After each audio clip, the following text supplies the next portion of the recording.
What is conservation agriculture? Conservation agriculture, or CA for short, is the use of farming methods and techniques to ultimately improve crop yield and environmental and financial sustainability. It is a farming practice which goal is to increase production through improving soil composition and structure, decreasing weeds and workload, retaining moisture during dry spells, and providing multiple crops on the same plot of land. CA has four major principles. The first one is to minimize labor by decreasing the amount of plowing to the ground and thus reducing the amount we disturb the ecosystem of the soil.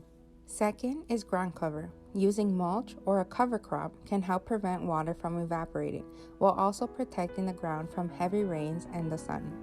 Covering the ground also helps with weed control, thus reducing labor. Crop rotation and intercropping principle. The goal is to maintain or improve the composition of the soil and preserve its balance while growing multiple food crops. It limits the need for fertilizers, insecticides, and fungicides. Intercropping also protects plants against diseases and repels pests. Soil fertility management. The soil may need help from added manure, compost, or fertilizer. A well-balanced soil contains the nutrients needed for a successful harvest. The soils of Malawi are very depleted in nutrients, and farmers are harvesting less and less food from their fields. Changing climate also means unusually heavy rains, which floods the field, or prolonged dry spells, where there is no rain and the food crop shrivels.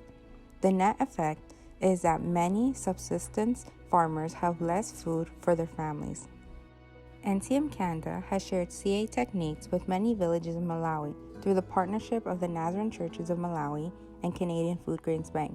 We began with 21 farmers, and today there are over 1,000 farmers using CA practices. Farmers Club are formed in each community where farmers are practicing CA. They come together at a church for a Bible study, prayer, and discussion of farming issues. Neighboring farmers are noticing the increased yields and begin to adopt CA methods. Whenever conservation agriculture spreads to a new community, a church is planted. In Malawi, about 7 new churches were planted, and more are being planted as the program is now self-sustainable and continues to spread to new communities. Conservation agriculture and similar programs that improve food security are also instrumental in spreading the good news of the gospel. To learn more about conservation agriculture and food security programs, please visit www.ncmcanada.ca.